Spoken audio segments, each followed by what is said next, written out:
नमस्कार प्रिय मित्रों, मैं ज्योतिषकार कमल आप सबका हार्दिक अभिनंदन करता हूं आपके अपने इस प्यारा यूट्यूब चैनल एस्ट्रो कमल पर। दोस्तों, मैंने कर्ण पर सारी साधनाएं दे दी, लगभग मैंने बहुत सारी साधनाएं दे दी, और भी वही साधनाएं और दूसरे रूप में, दूसरे शब्दों में फिर भी मेरे पास है, वो भी देनी है। जैसे मैंने कर्ण बेताल की साधना दी और मेरे पास कर्ण बेताल की साधना है, मैंने कर्ण काली की दी और मेरे पास कर्ण काली की साधना है, वो अलग रूप में अलग और देना है, मतलब और साधनाएं हैं। लेकिन मैंने कर्ण पिशाचनी की भी साधना दे दी, सब कुछ दे दिया, लेकिन आज तक मैंने कर्ण मातंगिनी की साधना नहीं दी। क्यों नहीं दी? उसका कारण है, क्योंकि कर्ण मातंगिनी की साधना बहुत रेयर केस में जो लोग होते हैं उनको सिद्ध होती है, इसलिए उसको देने नहीं देने का कोई मतलब नहीं। अब थोड़ा समझेंगे कि मातंगिनी होती क्या है तो हमको पता चल जाएगा कि इसको सिद्ध भी कैसे किया जाता है। क्योंकि आपने देखा होगा कि उच्छिष्ट मातंगी, कर्ण मातंगिनी, कर्ण मातंगी, ये सब जो साधनाएं होती है इनमें मातंगिनी का नाम आता है। तो मातंगी है कौन? तो मातंगी 9वें नंबर की महाविद्या है, और यह साधना आसान नहीं होती है। लेकिन जो इस कैटेगरी का आदमी है, जो अभी मैं बताऊंगा ना, उस कैटेगरी का आदमी वो जट से सिद्ध कर लेता है, देखते देखते हंसी मजाक में सिद्ध कर लेता है। किस कैटेगरी का? तो अभी समझाते हैं, बात करते हैं कि मातंगी का अर्थ क्या होता है। मातंगी का अर्थ होता है जो अपने अंगों में यानी स्वयं में मस्त है, उसे किसी अन्य की आवश्यकता नहीं है। देखो, मातंगिनी के बाद में जो साधना आती है ना, 10वीं महाविद्या कौन सी है? कमला, महालक्ष्मी। कमला महालक्ष्मी की साधना करते हैं ना, श्री की साधना। तो 10वें नंबर की साधना आती है कमला। उसके पहले की साधना कौन सी आती है? उसके पहले की साधना मातंगी आती है। और मातंगी कमला से पहले की साधना क्यों है? इसलिए कि जो साधक 8 महाविद्याओं को सिद्ध करते करते इस स्थिति में पहुंच जाता है कि वो अपने में ही मस्त हो जाता है, वो स्वयंभू हो जाता है, स्वयं में ही आह्लाद, स्वयं में ही आनंद अनुभव करने लगता है। जैसे एक बालक होता है, वो स्वयं में ही आनंद अनुभव करता है। उसको लेटिंग चला गया तो पोटी धुलाएगा नहीं धुलाएगा, उसी हाथ से खाना खा लेगा कि नहीं, उसको कोई टेंशन नहीं। वो इतना मस्त है कि आपके संसार का कोई मायाजाल उसको छू नहीं सकता। वो अपना ही मायाजाल है, अपने में आनंदित है, वो उसी का नाम मातंगी है। इसीलिए उच्चिष्ट मातंगी में आपने देखा होगा कि उच्चिष्ट मातंगी में कहते हैं कि ऐसा करना है, कि वैसा करना है, कि झूठे हाथ खाना है, कि झूठे मुंह, ऐसा कुछ भी नहीं है। उच्चिष्ट मातंगी का मतलब होता है कि जो एकदम सरल प्रकृति में पहुंच गया और खुद में इतना मस्त हो गया कि उसे संसार में भगवान की भी आवश्यकता नहीं रही, मोक्ष की भी आवश्यकता नहीं रही, धन की भी आवश्यकता नहीं रही, किसी चीज की कोई जरूरत ही नहीं है। अपने में इतना मस्त है, अपने में इतना मस्त है कि उसके लिए संसार गौण हो गया है। अब वो हाथ धोए नहीं धोए, मुंह धोए नहीं धोए, ऐसे ही जप रहा है, ऐसे ही जप रहा है, उसका सब चलेगा, क्योंकि वो उस स्थिति में, उस अवस्था में पहुंच गया है जिस अवस्था में सिद्ध पुरुष पहुंचते हैं। वो आनंद की अवस्था है। तो कर्ण मातंगिनी की जो साधना है, कर्ण मातंगी की साधना है, आप समझ लेना कि उस आदमी को फटाफट सिद्ध होती है जो दूसरों से वास्ता नहीं रखता, खुद से वास्ता रखता है, खुद में ही मस्त रहता है, खुद में आनंदित रहता है। उसे आनंद प्राप्त करने के लिए दूसरे की आवश्यकता नहीं पड़ती, बैसाखी की जरूरत नहीं पड़ती, उसे कॉमेडी नाइट कपिल नहीं देखना पड़ता, उसे कोई भी चीज नहीं देखनी पड़ती। मस्त रहने के लिए उसे किसी भी चीज की आवश्यकता नहीं। मस्त रहने के लिए उसे सिर्फ खुद की आवश्यकता, खुद में ही आनंदित है, खुद में ही मस्त है। वो साधक कर्ण मातंगिनी की साधना फट से सिद्ध कर सकता है, और मातंगी महाविद्या की साधना भी फट से सिद्ध कर सकता है। अब आप बात करेंगे कि कर्ण मातंगी की साधना होती कैसे, तो हमारे गुरुदेव ने इस साधना का पर्दा खोला है। उन्होंने बताया कि कई प्रकार से साधनाएं होती है कर्ण मातंगी की, लेकिन जो सहज तरीके से, सबसे आसान तरीके से होती है, वो गुरुदेव ने इसको बताया था। यह साधना दोस्तों 3 दिवस की साधना है, और किसी भी शुक्रवार के दिन से, अभी तो समय अच्छा चल रहा है, इनमें से कोई भी शुक्रवार के दिन से साधना शुरू कर सकते हो। किसी भी शुक्रवार के दिन से आप इस साधना को कर सकते हो। रात्रि 11 बजे से यह साधना शुरू होती है, और इसमें किसी भी देवी देवता को पहले मनाने की आवश्यकता नहीं। जो आदमी हनुमान जी का जितना बड़ा भक्त होगा, हनुमान जी का जितना बड़ा भक्त होगा, उसको मातंगी की साधना उतनी फट से सिद्ध हो जाएगी, जट से सिद्ध हो जाएगी, देखते देखते। और एक बार मातंगी की साधना सिद्ध हो गई, फिर वो हनुमान जी की साधना नहीं कर सकता। ध्यान रखना इस बात का, जो एक बार मातंगी की साधना सिद्ध कर लेता है, उसे हनुमान जी की साधना फिर नहीं करनी चाहिए, फिर करेगा तो परेशानी में फंस जाएगा।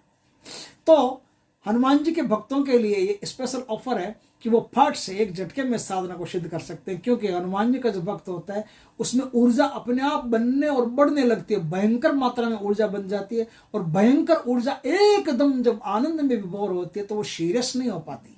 हनुमान जी क्या देते हैं? बल बुद्धि विद्या देहु। आनंद देहु नहीं लिखा है, आनंद कंत तो परमात्मा को कहा गया है।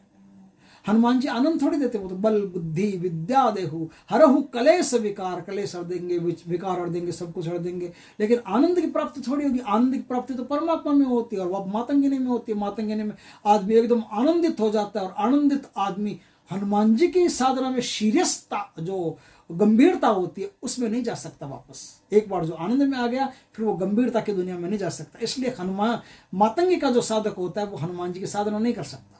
हनुमान जी का साधक होता है उसे एक झटके में मातंगिनी की साधना सिद्ध हो जाती है। तो साधना होगी शुक्रवार के दिन से और 3 दिन की साधना होगी। 3 दिन की साधना दिशा दक्षिण, लाल वस्त्र धारण करके, लाल आसन पर बैठ करके, एक पटरे पर पाटे पर आप लाल वस्त्र बिछा करके, उसमें स्टील की थाली रख करके, उसके अंदर आप मातंगी माता का चित्र रख करके और मातंगी माता का यंत्र रख करके इस साधना को शुरू करेंगे। इत्र का फोहा माता को चढ़ाएं। तेल का बड़ा दीपक जिसकी बाती लाल कलर की हो और वो आप अपनी तरफ बाती का मुंह हो, इस प्रकार से बैठ जाएं। हरे हकीक की माला से साधना होगी। हरे हकीक की सिद्ध माला आपके पास हो तो सबसे बढ़िया है, उस माला से आप इस साधना को करेंगे। इस साधना में बढ़िया भोग वो कोई भी देना चाहो तो लाल कलर की जो भी चीजें आप देना चाहो वो दे सकते हो। कमरा आपका जो है ना वो एकदम शुद्धता पूर्वक पवित्र पाक एकदम मस्त आनंदित रहना चाहिए। उसमें ऐसा लगना चाहिए जैसे स्वर्ग में जन्नत में आ गए। इस प्रकार से कमरे की आप पहले तैयारी कर लें। अब उस कमरे में बैठ करके 11 बजे से साधना को शुरू कर देंगे। किसी भी देवी देवता को पहले मनाने की आवश्यकता नहीं होती। गुरु मंत्र का जाप, गणेश मंत्र का जाप आप करो तो कर सकते हो, एक एक माला कर सकते हो। उसके बाद में सीधा बिना विनियोग बिना ध्यान आप इस साधना को कर सकते हो। साधना को 31 माला आपको जाप करनी होगी और ऐसा 3 दिन करना होगा। आपने 31 माला का जाप कर लिया, फिर कर लिया शनिवार के दिन, फिर कर लिया संडे के दिन। अब संडे के दिन आपको क्या करना है? संडे के दिन आपने 31 माला का जाप कर लिया। अब आपका जाप पूर्ण हो गया। जाप पूर्ण हो गया तो अब जो दिया जल रहा है ना, उस दिए को फूंक मार करके बुझा दो। बुझा करके उसमें जो तेल बचता है दिए में, वो तेल आप अपने जो तलवे होते हैं ना, पैर के तलवे, नीचे पैर के तलवे जहाँ कांटा वाटा चुभ जाया करता है ना, वो क्या बोलते हैं उसको, तलवा ही बोलते हैं ना, उस तलवे पर उस तेल को आराम से चौपड़ लें, तर कर लें एकदम। अब वहां से उठें, जा करके स्नान करें। स्नान करके वो जो यंत्र है उस यंत्र पर किसी भी प्रकार की रस्सी वगैरह, कोई भी चेन वगैरह हो, इस प्रकार के यंत्र बनवा लेना। चेन वगैरह से उसको अपने गले में लटका लें।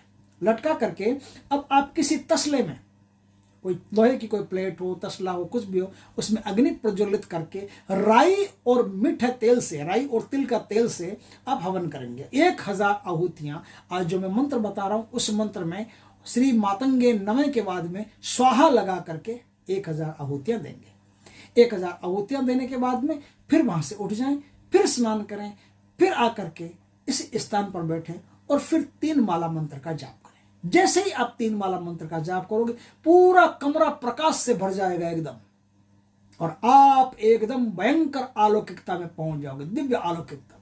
और मैया आपके सामने खड़ी होगी। मैया आपको वरदान देगी, मैया आपको आशीर्वाद देगी कि पूरे जीवन भर मैं तेरे साथ रहूंगा। जब तक तेरी वृत्तियां अच्छी रहेगी, लोगों के लिए नुकसानदायक नहीं होगी, तब तक मैं तुम्हारे साथ रहूंगी और तुम्हें किसी भी वस्तु, व्यक्ति, स्थान का भूत, भविष्य और वर्तमान तुम्हारे कान में बताती रहूंगी। इस प्रकार का आशीर्वाद देकर के मैया विलुप्त हो जाती है। उसके बाद में आप इस यंत्र को अपने गले में धारण कर लें या बाहों पर बांध लें, बाजू पर बांध लें, दोनों में से किसी पर भी कर सकते। बाजू पर बांध लें या गले में धारण कर लें। पुरुष हो तो राइट बाजू पर, स्त्री हो तो लेफ्ट बाजू पर आप बांध लें। और बांध करके आप अगले दिन से इस मंत्र का 7 बार जाप करते ही आपकी शक्ति एक्टिवेट हो जाएगी और कोई भी व्यक्ति सामने आएगा उसका काल ज्ञान आपको पता चल जाएगा। दूसरे दिन सोमवार के दिन कन्याओं को भोजन करवाना है, लाल वस्त्र देने हैं, दक्षिणा देनी है, मिठाई देनी है, उनको अच्छी तरह से परिपूर्ण संतुष्ट करके फिर अपने स्थान से विदा करना है। उनके पैर धो करके आशीर्वाद लेना है। ऐसा नहीं कि बस बुलाया, भोजन करवाया, रवाना हो जाए, नहीं। पैर धो करके उनका आशीर्वाद लेना है। जिस तरह से नवरात्र में कन्याओं के पैर धोते हैं ना, उसी तरह से कन्याओं के पैर धो करके उनका आशीर्वाद लेना है। जितनी चाहे कन्या जमा सकते हो, भोजन करवा सकते हो, 9 को करवा सकते हो, 10 को करवा सकते हो, उसमें कोई दिक्कत नहीं है। ये तो आनंद का विषय है, मातंगी का विषय आनंद का विषय है। जो आनंद में है वही मातंगी का भक्त है। तो इस प्रकार से आप इस साधना को करके, कर्ण मातंगी की साधना को करके आप दिव्य ज्ञान की प्राप्ति कर सकते हो और पूरे जीवन भर आपको पलट करके देखना नहीं पड़ेगा, न किसी अन्य सिद्धि की तरफ जाना पड़ेगा। अन्य सिद्धियां करो तो करो, फिर मातंगी से पूछ के करना पड़ेगा माता से। जैसे हनुमान जी का सेवक को हनुमान जी से पूछ करके माता की सेवा करेगा ना, उसी तरह से अन्य सिद्धियां करोगे तो फिर अब माता से पूछ करके अन्य देवता की साधना करनी पड़ेगी। वो कहेगी नहीं तो नहीं।